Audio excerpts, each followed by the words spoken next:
이번 시간은 도구 44 지시선 마크 모듈명들의 각 항목들을 알아보겠습니다.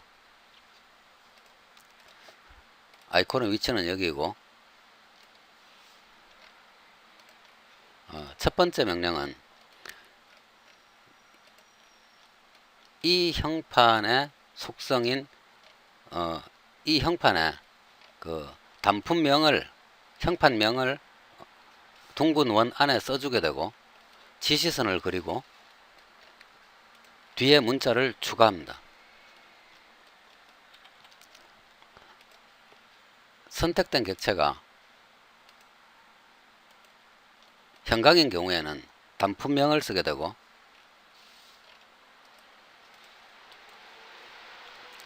모듈의 그 최상위 객체인 중심선이 선택이 되면은 모듈명이 써지게 됩니다. 공간이 작아서 적당하지 않을 수 있습니다. 대부분 단순한 단품이나 형판을 위한 용도로 주로 사용이 됩니다.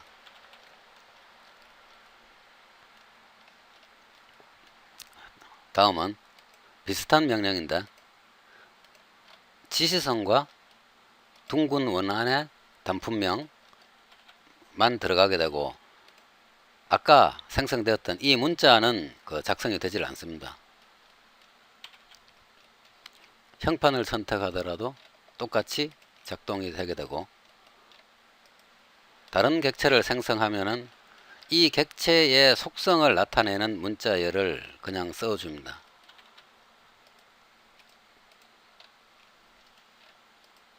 텍스트를 선택해도 작동이 되긴 합니다. 작동이 되긴 하지만 활용할 문자는 아닙니다. 이 블럭의 이름을 지금 나타내고 있습니다. 주 사용 용도는 형판명이나 단품명을 작성해주는 용도로 사용하게 됩니다. 그 다음 같은 명령인데, 리더를 작성하지 않고 그 단품명이나 형판명만 작성이 됩니다. 그리고 첫 번째 점과 두 번째 점을 분석해서 좌측으로 향할지 우측으로 향할지를 자동으로 결정하게 됩니다.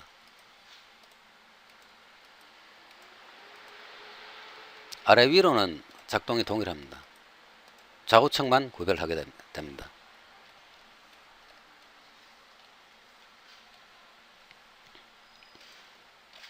이 명령은 지시선과 단순한 문자를 작성하기 위한 용도이고, 어떤 특별한 기능을 갖고 있지는 않습니다. 눈에 보이는 그대로 단순한 지시선과 단순한 문자를 작성하기 위한 용도입니다.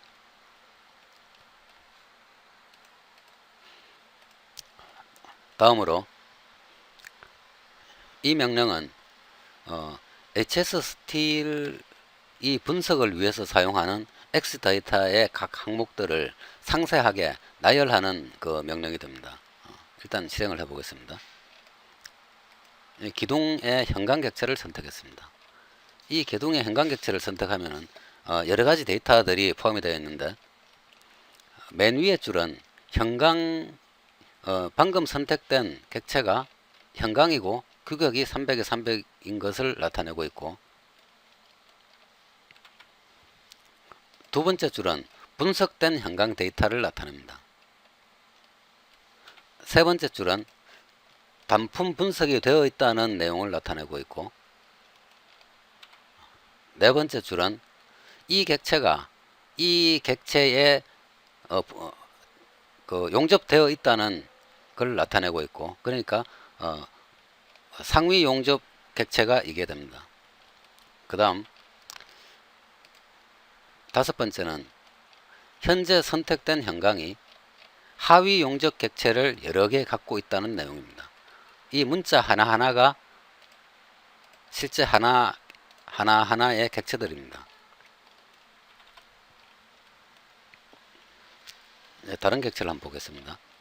이 중심선도 모듈의 최상위 객체이기 때문에 데이터를 갖고 있는데,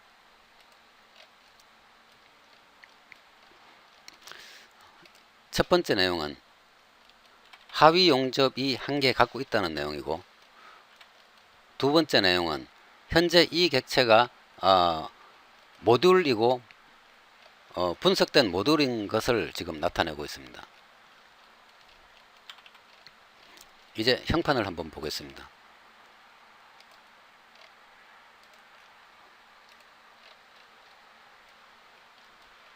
형판 블럭의 이름이고, 이 형판이 이 객체에 용접되어 있다는 걸 나타냅니다.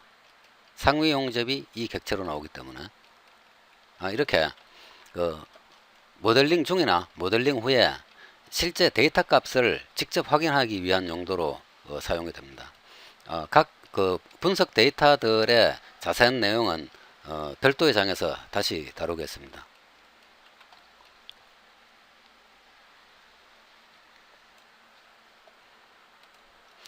다음, 이 명령은 뷰포트 마크 생성인데, 모델링에서는 작동할 수가 없고 설치도에서 작동할 수 있는 명령입니다. 모델링이 완성되고 제작도가 다 끝나고 난 이후에 설치도를 완성할 때 사용하는 명령입니다. 이 명령을 클릭하고 뷰포트를 선택해 줍니다. 그럼 이 뷰포트 안에서 생성될 수 있는 마크와 모듈명이 자동으로 작성이 되었습니다. 옵션 조절을 한번 보겠습니다. 현재 마크를 생성하라고 되어 있고, 현관규격은 빠져 있고, 단품명이 빠져 있었고, 모듈명. 일반적으로는 마크와 모듈명을 쓰게 됩니다. 특별한 경우 마크 대신 현관규격을 쓰거나 단품명을 쓸 수도 있습니다. 이걸 다 뺄 수도 있고, 단품명과 모듈명을 동시에 선택할 수는 없습니다. 나머지는 동시 선택이 가능합니다. 문자 위치는 5부터 15까지 조절할 수 있는데, 단품의 좌측에 특정한 위치를 5부터 15까지 조절이 되게 됩니다. 이 최소 길이는 최소 길이 이하의 현강이 나타나면 이 마크를 쓰지 않게 됩니다. 최대 길이의 제한도 마찬가지입니다. 그런데 충분히 크게 되어 있기 때문에 최대 길이에 걸려서 써지지 않는 상황은 현재는 없습니다. 그런데 이걸 상당히 작게 해서 필터를 할 수 있습니다.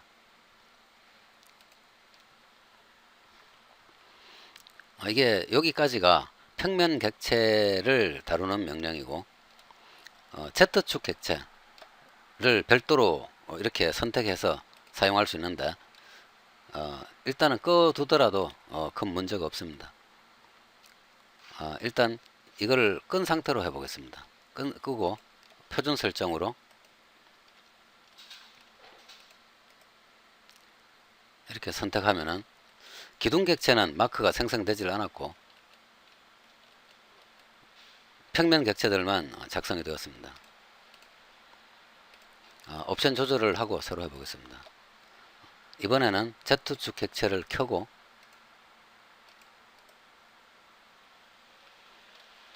베이스가 없더라도 Z축 객체에 이 값이 켜진 경우에는 베이스가 없더라도 기둥에 대해서 마크를 넣게 됩니다.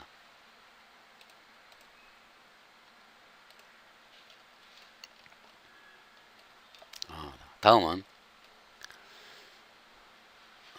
비슷한 작동을 하는데 뷰포트를 선택하는 게 아니라 직접 객체를 선택해야 됩니다. 그래서 여기에서 지금 작성을 하려면은 이 뷰포트 창을 통해서 모형으로 접근한 후에 이 명령을 쓸 수 있습니다. 이렇게 하고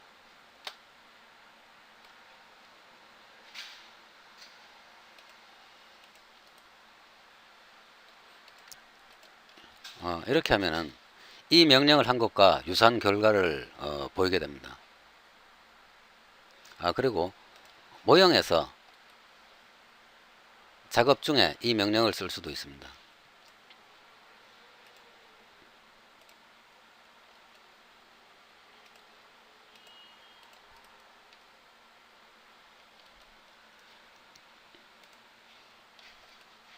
지금 모양에서 그려졌기 때문에 선택은 되지 않습니다. 이쪽 부분은 지우더라도 중복 작업된 모양에 중복 작업된 부분은 있고 선택이 되질 않습니다. 이렇게 하고 뷰포트 창을 통해서 접근하고 이 명령으로 가져오기를 해도 됩니다.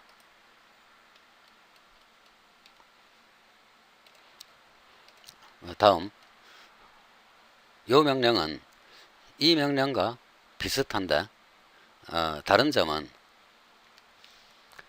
이 명령은 주 형광을 검색해서 모듈명을 추적하게 되고 이 명령은 중심선을 기준으로 모듈명을 작성하게 됩니다. 지금은 작동하는 상황이 거의 유사하게 보이지만 더블 앵글인 경우에 이 명령은 마크가 두 개가 나오게 되고 이 명령은 더블 앵글이더라도 마크가 하나만 나오게 됩니다. 그래서 아직도 예전에 쓰던 명령을 그대로 두었습니다. 가끔은 이 명령보다 이 명령이 효율적일 때가 있습니다.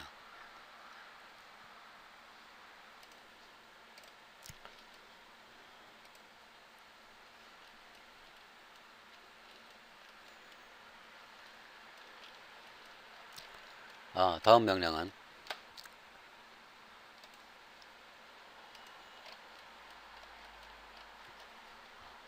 이 지시선, 이 지시선과 이 문자를 써주는 단순한 명령입니다.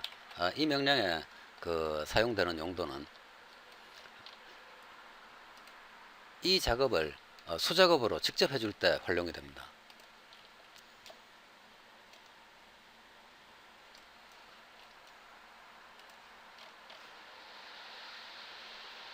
이렇게 작성을 하게 되고 지시선 없는 블럭을 직접 당겨줍니다. 이렇게 하면은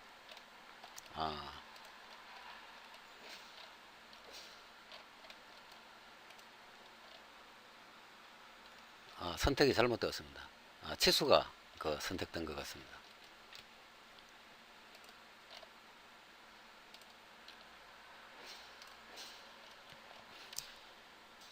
이 내용과 동일하게 직접 작성했습니다.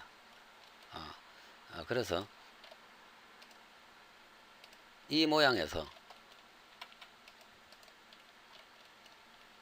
이 리더와 뒤에 문자만 강제로 써주는 명령이 되겠습니다. 다음은 문자에 둥근 마크를 그려줍니다. 이 문자 크기와 적당하게 그려지게 됩니다. 주 사용 용도는 여기에서 사용하는 게 적당하진 않고 제작도에서 모듈명에 마크가 없는 경우에 모듈명에 둥근 원이 없는 경우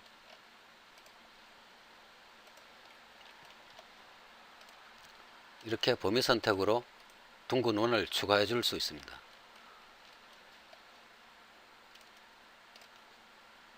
마크에도 추가는 할 수 있지만은 HS 스틸의 설치도를 작성하는 규칙과는 조금 다르기 때문에 모듈명에 마크가 있는 게 정상이고 둥근 원이 있는 게 정상이고 마크에는 일반적으로 넣지 않습니다.